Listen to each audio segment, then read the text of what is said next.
Hello students, standard 9, subject social science, lesson number 10, remaining parts, logic structure at the state level. उसमें first हो गया logic structure assembly. ठीक है students, each state has a logic structure and it's called the logic structure assembly. मतलब कि हर एक state के पास logic structure होता है. ठीक है ना, उसको क्या बोलेंगे? Logic structure assembly. नेक्स्ट हो गया legislature councils. The other house of the legislature is called the legislative council. Legislature का जो दूसरे जो हाउस होते हैं उसको क्या बोलेंगे? लॉजिस्टिव काउंसिल. अब काफ़ी जैसे स्टेट है जिसके पास दोनों है, असेंबली भी है और काउंसिल भी है. और जैसे कि बिहार, महाराष्ट्र, कर्नाटका, उत्तर प्रदेश, तमिलनाडु, वो सब के पास दोनों हाउस है. लॉजिस्टिव असेंबली भी है ना, लॉजिस्टिव काउंसिल भी है. But Gujarat state does not have the legislative council. Gujarat के पास लॉजिस्टिव असेंबली है पर लॉजिस्टिव काउंसिल नहीं है. Various state have a different members of the legislative assembly. अलग अलग स्टेट में डिफरेंस वाइज मतलब क्या हो, मेंबर्स असेंबली में होते हैं. As per the provisions in the constitution of the minimum number of the member of the legislative assembly is the 16. The maximum number of the 500. Legislative assembly में minimum number कितने हैं? 60 और maximum number कितने होने चाहिए? 500. The number of the member of the Gujarat में लॉजिस्टिव assembly में हाल में कितने मेंबर प्रेजेंट हैं? 182. वापस रिपीट करते हो students, minimum member 60, maximum number 500 होने चाहिए.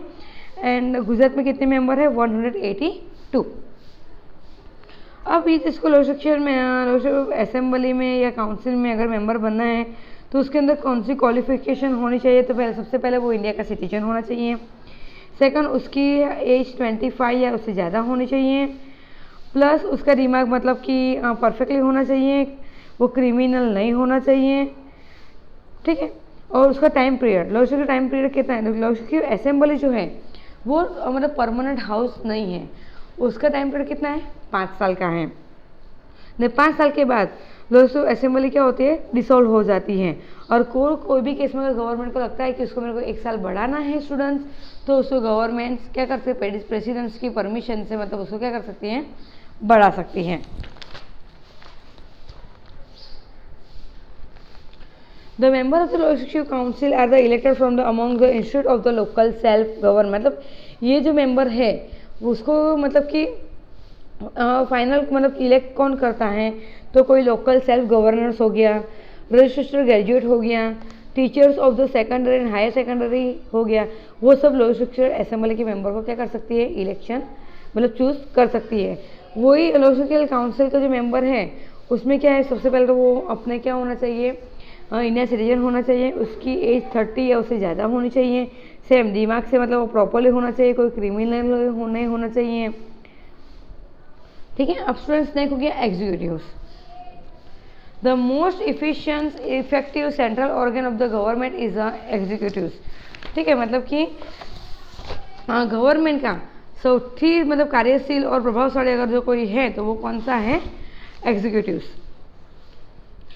Union executive means a central governance political executive comprising administration of the prime minister and cabinet of the minister, presidents, vice presidents, bureaucrats, मतलब वो सब executive में ऐड होते हैं. मतलब उनके मतलब इनके अंदर इंक्लूड होते हैं. The political executive changes every 5 years of the इस पावर टू गिव. मतलब पॉलिटिकल जो एग्जीक्यूटिव है उसका पावर हर 5 साल में के बाद क्या होता है? चेंज होता है. Where the administrative executive is from by permanently appoint bureaucrats and the hands the permanently. मतलब अगर किसी को परमानेंटली अगर अपॉइंट कर लिया तो वो क्या रहता है? परमानेंटली रहता है. अदरवाइज वो 5 साल में क्या होता है? चेंज होता है. उसको मतलब अपने लिमिट में रह के काम करना है, मतलब कि लिमिट के बाहर जाना नहीं है. अपना उसको मतलब अपना जो वर्क है उसको हॉनेस्टली करना है, अपना पावर का अब्यूज़ नहीं करना है. ठीक है. मतलब वो सब उसको मतलब क्या करना है? देखना है. Next okay students, presidents. Presidents मतलब कि राष्ट्रपति. Presidents is the constitutional head of the India. मतलब इंडिया का जो हेड होता है वो कौन सा? कॉन्स्टिट्यूशनल जो हेड होता है वो कौन है? Presidents. All the executive power of the federal government is given to presidents by the constitutions के जितने भी पावर हैं कारोबार संभालने के, वो पावर किसके पास रहता है? प्रेसिडेंट्स के पास. All the administration of the central government is carry out is name of the presidents. He is head of the nations and the first citizen of the republic of India. वो एक अपना Nations का मतलब head होता है and अपना जो Republic का फर्स्ट क्या होता है? सिटीजन होता है. अब किसी को प्रेसिडेंट बनने के लिए उसके अंदर क्या लायकात होनी चाहिए? तो सबसे पहला स्टूडेंट सब में कॉमन है, वो क्या होना चाहिए? इंडियन सिटीजन होना चाहिए. प्लस उसकी एज 35 या उससे ज़्यादा होनी चाहिए. प्लस वो कोई भी गवर्नमेंट एम्प्लॉय नहीं होना चाहिए. गवर्नमेंट से, गवर्नमेंट ऑफिस से उसको कोई भी चीज़ का प्रॉफिट नहीं मिलता होना चाहिए. Next, he should not be member of the any house, मतलब पार्लियामेंट के कोई भी हाउस में वो मेंबर होना नहीं चाहिए. The presidents elects is the indirectly carry out the member of the both house. Presidents का इलेक्ट्स इनडायरेक्टली कहाँ से होता है? पार्लियामेंट्स के दोनों हाउस से होता है. और presidents elects for the term, presidents कितने साल के लिए इलेक्ट होता है? 5 ईयर के लिए इलेक्ट होता है. प्लस उसको उसके ऊपर कोई क्रिमिनल केस नहीं होना चाहिए. तो अगर ये सब अगर होता है तो वो मतलब उसको प्रेसिडेंट्स बनने के लिए उसके अंदर लायकात है. अब उसके पास कौन से फंक्शन है और कौन से मतलब की पावर है? He appoints the leader of the party who has the gain majority in the general election as the prime ministers. मतलब लोकसभा मतलब कि जो लोकसभा में मतलब जो मतलब कि मेजोरिटी से मतलब कि वो मतलब क्या कर रहा मतलब कि वो प्राइम मिनिस्टर को मतलब कि इलेक्ट कर सकता है. फिर उसके बाद मतलब वो मतलब कि किसी की मतलब सलाह मतलब कि एडवाइस लेके भी मतलब कि वो प्रेसिडेंट्स को, मेंबर्स को, इलेक्शन एडमिनिस्ट्रेशन को मतलब चूज कर सकता है. नेक्स्ट हो गया मतलब कि वो जो प्रेसिडेंट्स का मतलब कि वो अपने जो कोई भी मतलब कि जो फाइट होती है, युद्ध होता है, तो उसके बाद उसका भी बंदोबस्त उसको ही करना है. मतलब कि कैसे मतलब कि युद्ध की मतलब जाहिर कैसे करना है, मतलब युद्ध को क्लोज कैसे करना है, दोनों स्टेट में मतलब कैसे मतलब कि संधि करवाने की, वो सब वर्क किसका है? प्रेसिडेंट्स का है.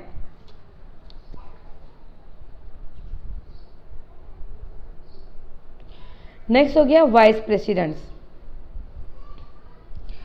इन the absence of the presidents the vice presidents perform the function of the presidents. अगर कभी कभी प्रेसिडेंट्स एब्सेंट होता है तो उसके बिहाफ पे वर्क कौन करता है? Vice presidents.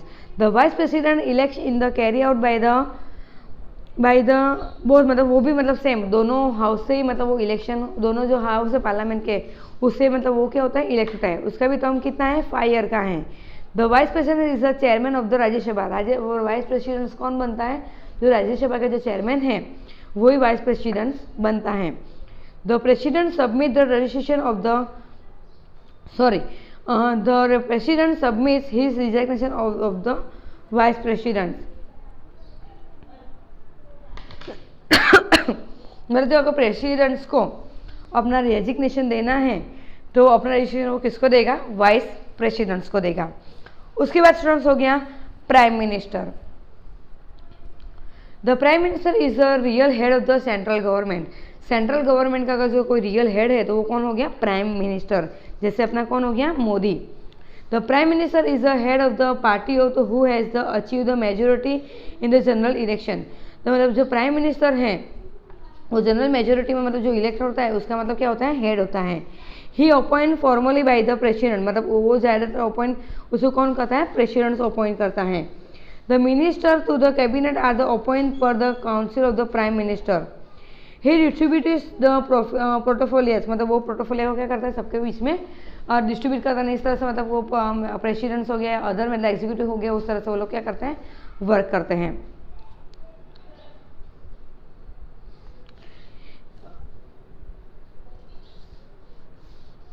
The Prime Minister is the head of the planning commissions which the now known as the policy commissions. There are the 3 levels ministry under the Prime Minister. Prime Minister के अंदर 3 level मतलब ministry के 3 levels हैं. The cabinet minister, state minister and the deputy minister. मतलब prime minister के अंदर मतलब 3 minister और है. उसमें फर्स्ट का cabinet minister, second state minister और थर्ड हो गया deputy minister. The prime minister should be member of any one house of the parliament. जो प्राइम मिनिस्टर हैं वो पार्लियामेंट के जो दोनों हाउस है उसमें से मतलब दोनों में से किसी एक का वो क्या होता है, मेंबर होता है। The minister are individually responsible for the ministry and the departments. जो मिनिस्टर्स है मतलब वो इंडिविजुअली उनकी रिस्पॉन्सिबिलिटी होती है डिपार्टमेंट की। The council of the minister is the collective responsible and the accountable of the Lok Sabha. If the Lok Sabha rejects the policy of the government on the particular issue, it is not only responsible minister for the subjects. मतलब कभी कभी क्या होता है मतलब कि उसके लिए मतलब कि जो भी मतलब कि उनकी रिस्पॉन्सिबल होती हैं उसके लिए क्या है, लोकसभा मतलब कि रिस्पॉन्सिबल है। और कभी कभी क्या होता है मतलब वो जो उनके जो भी सब्जेक्ट के ऊपर मतलब कि जो भी डिसीजन लेना है वो डिसीजन मतलब सब मेंबर मतलब प्रेसिडेंट्स मिलके लेंगे और लोकसभा के मतलब कुछ मतलब कि लिमिट में रह के मतलब वो लोग क्या करते हैं, डिसीजन लेते हैं। स्टूडेंट्स, अब the state executives and the governments अपने नेक्स्ट पार्ट में पढ़ेंगे। Thank you.